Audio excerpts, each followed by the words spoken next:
रहमानिर्रहीम। आपको पता है आज खान साहब की साइफर केस का ट्रायल का दिन है। लास्ट डेट ऑफ हियरिंग पे जज साहब ने ये डायरेक्शन दे दी थी कि 10:30 पे ट्रायल शुरू होगा और वकीलों के लिए टाइम होगा मुलाकात की 9 बजे। आज खान साहब से ट्रायल से पहले हमारी मुलाकात हुई है। अल्हम्दुलिल्लाह खान साहब हाई स्पिरिट और मॉरल में हैं, सेहत बिल्कुल अच्छी है अल्हम्दुलिल्लाह। उनकी तरफ से एज ए तर्जुमान मैं खान साहब की कुछ पैगामात आपको दे रहा हूँ और इसके बाद कोई क्वेश्चन नहीं लेंगे। पहला ये खान साहब का ये पैगाम है कि नवाज़ शरीफ साहब हमेशा एम्पायर को साथ मिला कर के खेलते हैं। इस मरतबा उसकी कोशिश है कि हमारी पूरी टीम को वो खेलने ना दे जिसकी हम शदीद मजम्मत करते हैं। दूसरी, खान साहब के बिहाफ से हम इलेक्शन कमीशन और सुप्रीम कोर्ट से और सारे मुक़्तदर हलकों से लेवल प्लेइंग फील्ड का मुतालबा करते फार्मल PTI के लिए कि अगर इलेक्शन फ्री एंड फेयर होने हैं तो हमारा मुतालबा है कि लेवल प्लेइंग फील्ड PTI को प्रोवाइड करो, जिसकी इस वक्त 70% पॉपुलरिटी है और आम आदमी की ये पार्टी है। उसके बाद ये एक मैं अर्ज़ करता हूँ, खान साहब ने कंसर्न शो की है राइजिंग टेररिज़म पे। टेररिज़म की हर फॉर्म में सख्त मजम्मत करते हैं। खान साहब की ये रिक्वेस्ट है कि पूरी कौम अपने सब के साथ इकट्ठे होकर के हर फ़िरके से बालातर होकर के इसका मुकाबला किया जाए।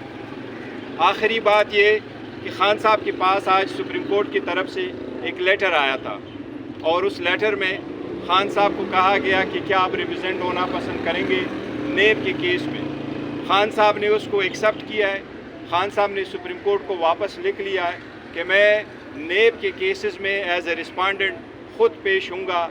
सुप्रीम कोर्ट आने के लिए और पेश होने के लिए जो अरेंजमेंट है वो कर ले। खान साहब नेब का केस ख़ुद इंशाअल्लाह ताला लड़ेंगे सुप्रीम कोर्ट। आखिर में ये एक ज़रूर अर्ज़ करते हैं खान साहब की तरफ से।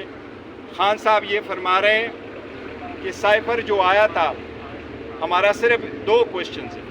क्या 75 सालों में इस किस्म का साइफर पहले आया है? क्या 75 सालों में सिक्योरिटी कमेटी या कैबिनेट ने कभी किसी इस किस्म के बात पे किसी अमेरिकन एम्बेसडर को डिमार्च कराया गया है? ये आप लोग खुद फैसला करें कि कौन हक बजाने में। ये खान साहब की तरफ से पैगाम है। Thank you so very much. Sir एक सवाल ले लें, अभी एक बम डिस्पोजल स्क्वाड भी आया, कोई मशकूक बैग मिला है, तो क्या आपको क्या लगता है कि ये कोई नया ड्रामा है या फिर वाकई, क्योंकि सिक्योरिटी के बड़े मसाइल हैं इमरान खान साहब को कि उनको बाहर ना लाया जाए, इस तरह की कोई खदशात हैं? सिक्योरिटी के जो भी मसाइल हैं, मुल्क इस वक्त सिक्योरिटी के मसाइल में हैं, इसको सीरियसली लेना चाहिए, ड्रामे के तौर पे नहीं, सीरियसली लेना चाहिए और हैंडल करना चाहिए। इंतखाबात के हवाले से इमरान खान साहब से कोई बातचीत हुई है और कोई उन्होंने कोई इंतखाबात के हवाले से बातचीत हुई और यही हमारा मुतालबा उसके सिलसिले में कि हमें लेवल प्लेइंग फील्ड दी जाए। लेवल प्लेइंग फील्ड की बजाय सारी इम्पॉर्टेंट इलेक्शन है इस वक्त ये मुतनाज़ बन जाएंगे और ये कौम और मुल्क के लिए बेहतर नहीं है। ऑलरेडी इकानमी इतनी डाउन है, उनका यही कहना है कि इकानमी इतनी डाउन गई है, अगर ये इलेक्शन फ्री एंड फेयर नहीं हुए ये कौम के लिए नुकसानदेह होंगे, ये जमहूरियत के लिए नुकसानदेह होंगे, इसको अवॉइड किया जाए। नवाज शरीफ साहब की वापसी के ऊपर भी कोई बातचीत हुई है? क्योंकि जो माहौल है नवाज शरीफ साहब के सिलसिले में जो भी बात होगी वो हमारे पार्टी जो लीडरशिप है वो इस पर मौक़िफ़ देगी। मैंने तर्जुमान की हैसियत से ये कहना था कि आपकी बात बिल्कुल से सही है। नवाज शरीफ के कहने पे हमारी पार्टी मौक़िफ़ देगी। शुक्रिया सर, बहुत शुक्रिया।